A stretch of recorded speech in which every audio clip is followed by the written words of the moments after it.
Students, we have studied first 3 pages of the first chapter, and I hope all of you have understood it. Today we will discuss the last page of the chapter. When Amit's mother was admitted to the hospital, it was very critical time for Amit, and he was very sad. Now see the first paragraph. At the hospital, it was a terror-filled wait for Amit. जब अमित की माँ अस्पताल में भर्ती हो गई, उसके बाद का समय अमित के लिए दुख और कष्टों और आतंक से भरा हुआ था. It was morning before a nurse came to fetch Mr. Ramanujan. Ramanujan को बुलाने के लिए जब एक नर्स आई, उसके पहले सुबह हो चुकी थी. This is it, thought Amit as his father followed the nurse. जब उसके पिताजी नर्स के पीछे चले गए तो अमित ने सोचा, यही है. अप्पा will come back and tell me that अम्मा is dead.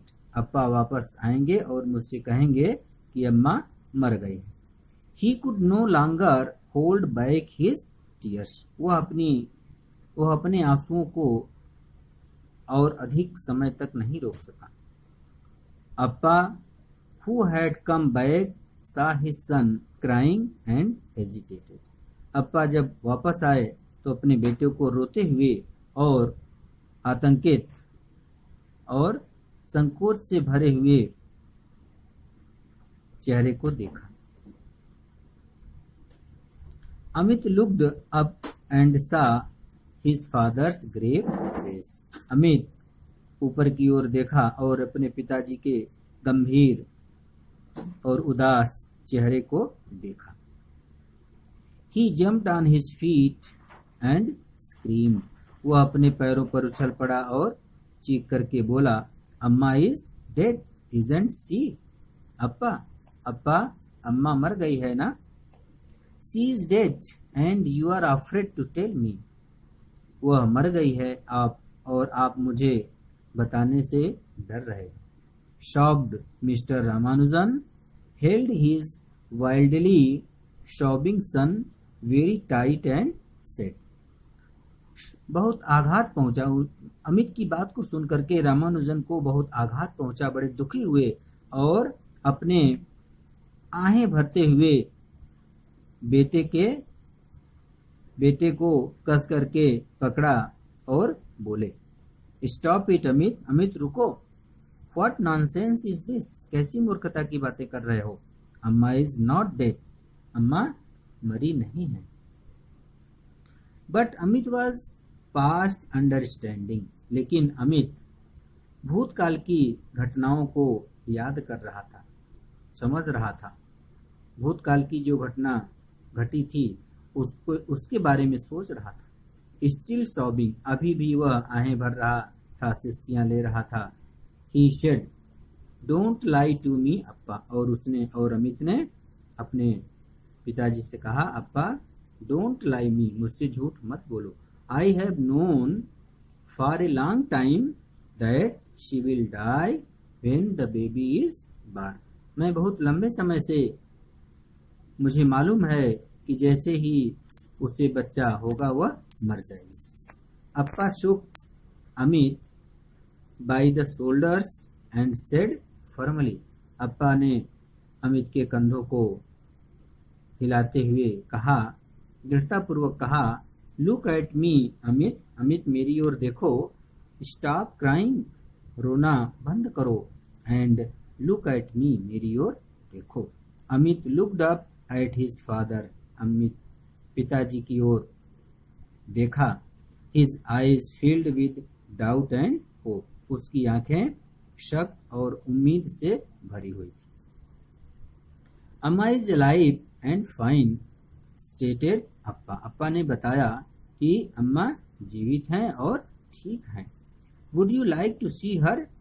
What made you imagine all this? क्या तुम अपनी माँ को देखना चाहोगे और देख करके तुम्हें ये सब बातों का अनुमान हो जाएगा। इन सारी बातों का अनुमान, इन सारी बातों की सत्यता का भान हो जाएगा। Relieving all his anguish, Amit recounted what he had overheard and added.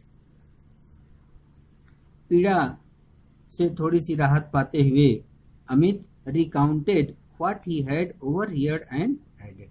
Amit उस पुरानी घटना को याद करता है और जो वह चुपके से सुना था और फिर बोला, बट अप्पा, यू एंड अम्मा appeared so upset since that day. किंतु पिताजी, आप और अम्मा उसी दिन से बहुत दुखी और उदास दिखाई देते थे। That is why I was so sure. और यही कारण था कि मुझे पूरा यकीन हो गया था।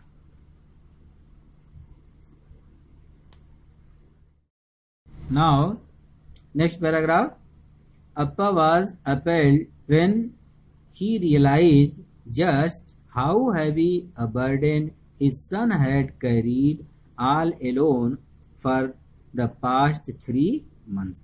अमित की बातों को सुन करके अप्पा बहुत भयभीत हो गए और जब उन्हें यह एहसास हुआ कि कितना बड़ा बोझ, कितना बड़ा दुख और कितने बड़े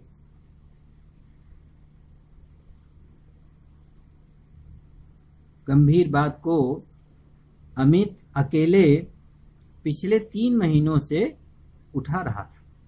हगिंग हिम क्लोज, उसको गले से लगाते हुए, he said in a choked voice, उसका गला, अप्पा का गला रुध गया था। रुधे हुए गले से उसने कहा, that day we found out Amma was having twins, उस दिन हमें पता चला था कि अम्मा को 2 बच्चे हैं। डोंट यू रियलाइज, क्या आपने महसूस नहीं किया? Looking after even 1 baby is time consuming enough, क्या आपने यह अनुभव नहीं किया कि एक बच्चे की देखभाल करने में कितना समय लगता है?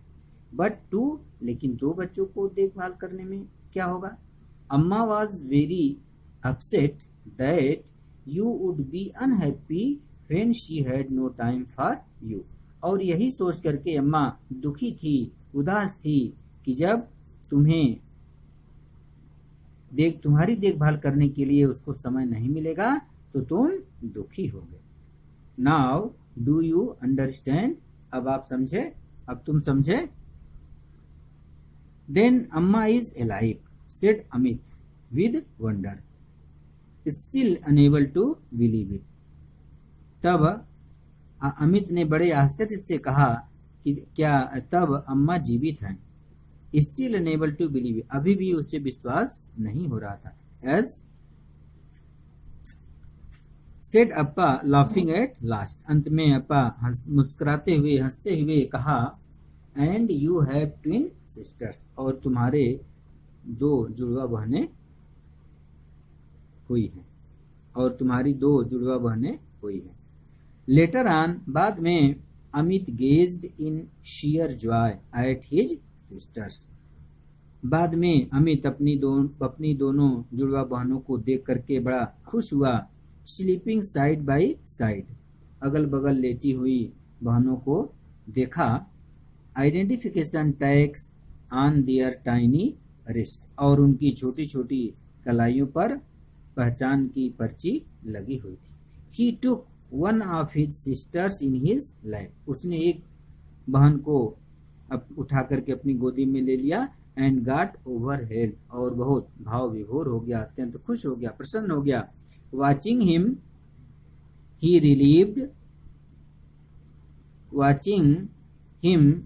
he His relieved parents forgot the unhappiness of the past months. और उसको देख करके उसके माता पिता पिछली दुख भरी बातों को भूल गए. And looked forward to a bright new beginning.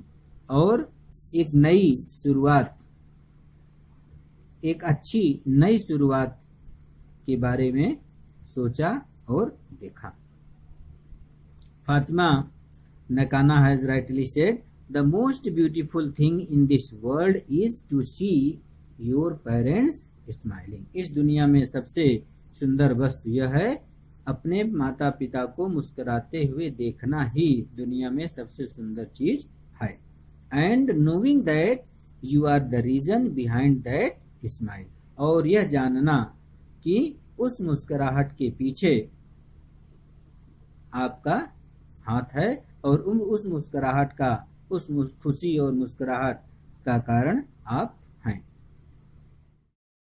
Now you have to study the chapter thoroughly and understand its explanation and write the summary of the chapter in very short. You have to write the summary of the chapter in very short in your own words and prepare. Thanks.